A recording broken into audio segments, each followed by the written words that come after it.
Muito bom dia a todos, que sejamos bem-vindos à Casa Paulo de Tarso. Hoje nós trataremos do capítulo 26, uma mensagem de Jesus que nos atende a todos. Aliás, é difícil alguma coisa que venha de Jesus e que não nos atenda, não é? Mas, em especial essa passagem: dai de graça o que de graça receber. Mediunidade gratuita. Antes de nós iniciarmos propriamente no tema, vamos fazer uma oração de agradecimento. A Deus, nosso Pai,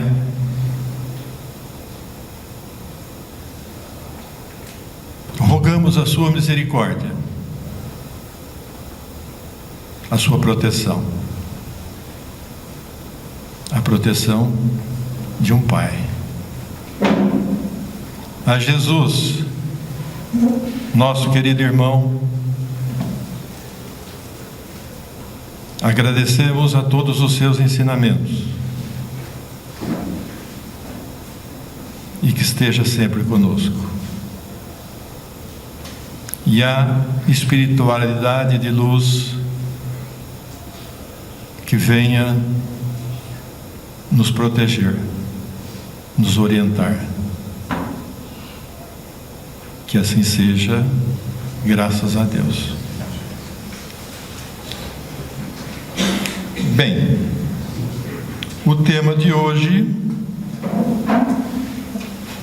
capítulo 26, dai de graça o que de graça receber.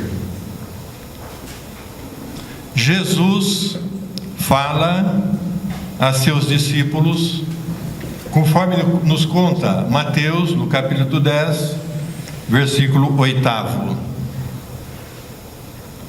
Curai os enfermos, ressuscitai os mortos, limpai os leprosos, expeli os demônios, e dai de graça o que de graça recebestes.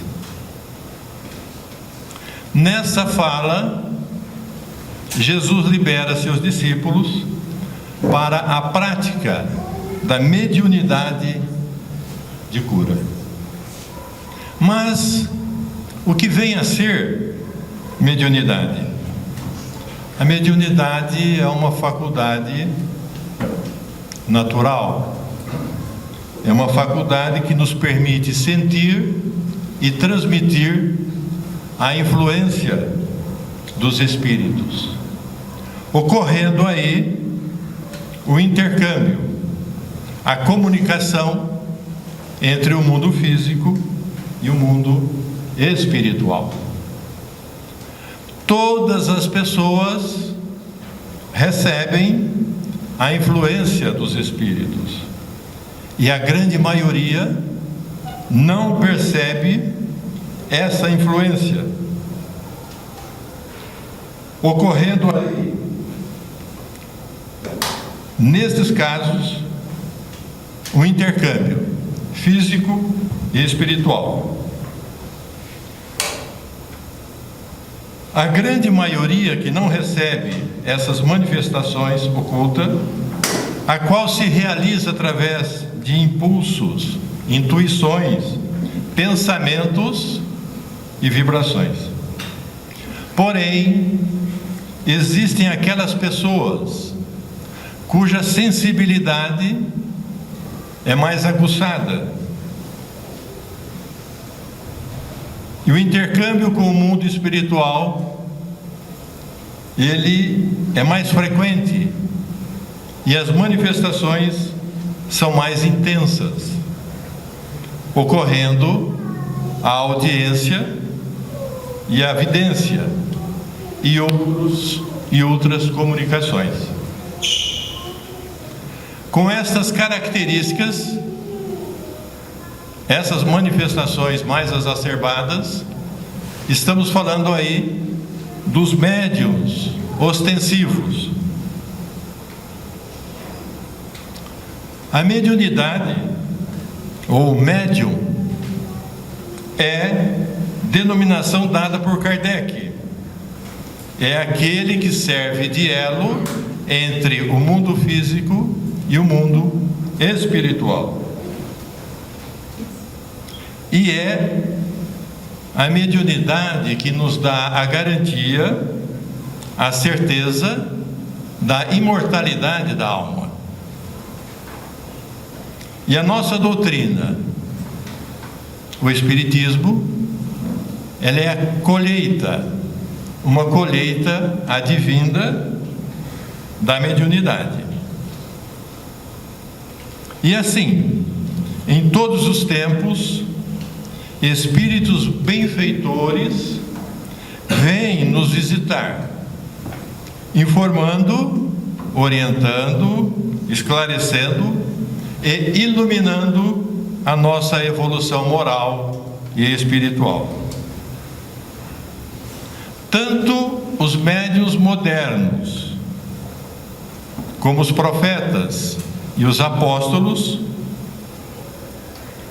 eles foram médiuns em épocas remotas e receberam de Deus o dom gratuito de serem intérpretes dos Espíritos, para que todos os homens, independente de classe social e poder econômico, sejam instruídos para o caminho do bem e tenham acesso à fé consoladora da vida eterna.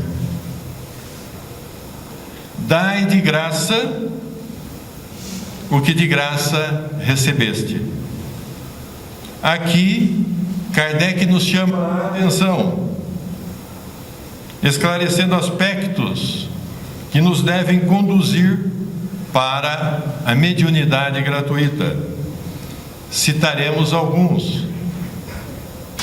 Os sustentos da vida terrena deverá vir do corpo e do intelecto do homem. A mediunidade, ela se caracteriza pelo trabalho espiritual, onde o médium é apenas receptor das mensagens e fenômenos produzidos pelos espíritos encarnados. E o médium cobrar as manifestações do espírito é imoral. Na suposição dessa cobrança, os pobres poderiam ser impedidos do acesso à ajuda e conforto espiritual, contrariando assim a providência divina, a qual define que a luz é para todos. A comercialização dos fenômenos mediúnicos afastam os espíritos superiores e atraem os espíritos inferiores, o que irá comprometer a vida espiritual presente e futura do médium. Ainda passando pelo Antigo Testamento, nós vamos encontrar Moisés, o grande médium e legislador hebreu, que, motivado pelos desvios morais de um povo que ainda vivia no período da infância evolutiva, proíbe o intercâmbio mediúnico. Isso consta no livro Deuteronômio, capítulo 18, versículo 9 a 13.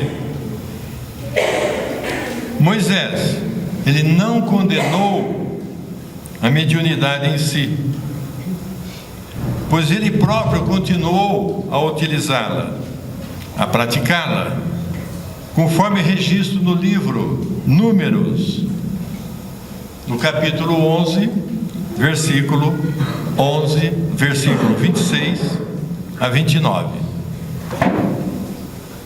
O seu objetivo quanto a essa proibição foi evitar os desvios e os abusos de um povo ainda despreparado naquela época. Cerca de 1.300 anos após Moisés, chega à terra Jesus e faz da mediunidade um instrumento de caridade e benevolência junto ao povo que padecia de muitas carências e aflições. E ao escolher os seus discípulos, Jesus não buscou os instruídos, ele buscou os sensitivos, aqueles que são dotados de faculdade mediúnica. E os evangelistas registram no Novo Testamento muitas passagens em que Jesus afirma, ensina e exemplifica a prática mediúnica. Uma das passagens mais impactantes é relatada por Mateus, no capítulo 17, versículo 1 a 9.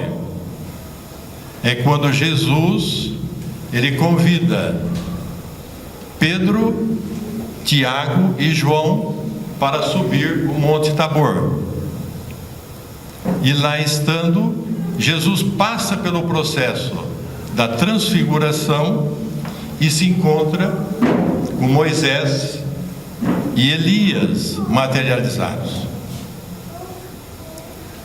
Que se diga, Moisés esteve encarnado 1.300 anos antes de Jesus e Elias 700 anos antes de Jesus.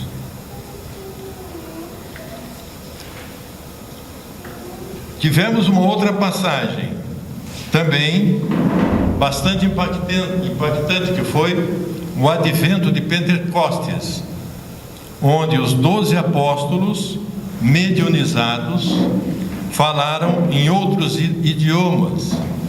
Ali foi a liberação universal da mediunidade para toda a humanidade, simbolicamente, né?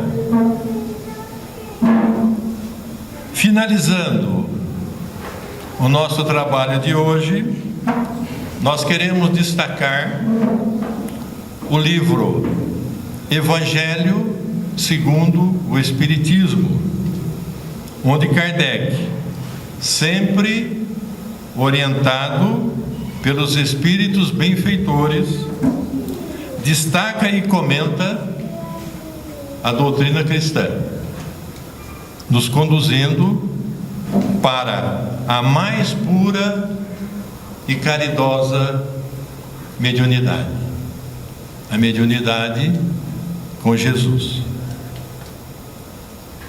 O seu Evangelho é lição divina que nos consola e nos ensina a cura das enfermidades da alma. Eu trouxe para vocês uma leitura muito apropriada que diz respeito a um livro montado por um grupo que tratou da ética de Jesus. E essa mensagem mediúnica diz o seguinte: que a paz do Mestre Jesus, dada gratuitamente, possa ser recebida, compreendida e vivenciada por cada um de nós, de forma que, naturalmente, possamos também distribuí-la sem cobrança. Quantos ensinamentos podemos tirar das mensagens e das passagens analisadas na manhã de hoje? Porém, gostaríamos de refletir mais especificamente sobre a passagem dai de graça o que de graça recebestes. Se observarmos a natureza, que é a mestra primeira, porque representa a vontade de Deus, observamos também que ela nos dá tudo gratuitamente. Ninguém nos cobra pelo ar que respiramos. A mangueira que nos oferece centenas de frutos não nos cobra por nenhum deles.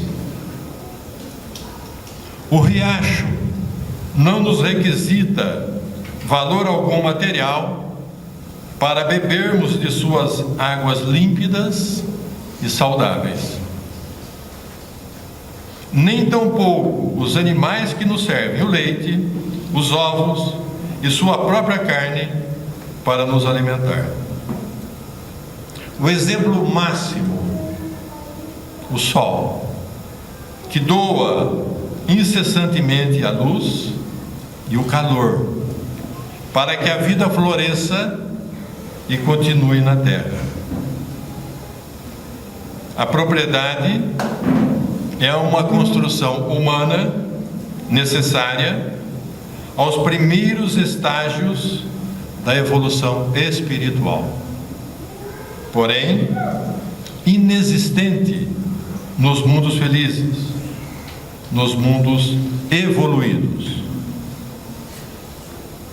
Saibamos então oferecer gratuitamente tudo isso que a natureza e Deus nos fornecem de forma gratuita. Entendamos que o verdadeiro patrimônio espiritual é aquele que realmente conseguimos doar de nós mesmos. Pois, se doarmos, já é uma conquista nossa, é algo que pertence aos nossos espíritos. A doutrina do amor, caridade, é a doutrina que permite nos adquirir patrimônios verdadeiros, eternos para o nosso ser. Eu gostaria de agradecer a presença de todos e antes de nós seguirmos para o passe, eu gostaria de fazer uma oração de agradecimento. Então nós agradecemos a Deus, nosso Pai, a nossa vida, agradecer a todos aqueles que estejam conosco em nossa caminhada. Agradecer também as nossas dificuldades, pois são elas que nos permitem sermos pessoas melhores. Agradecer aos nossos irmãos que estão próximos a nós e que contribuem diariamente na nossa evolução moral e espiritual. Graças a Deus. Eu quero desejar a todos um Natal repleto de paz e que a benevolência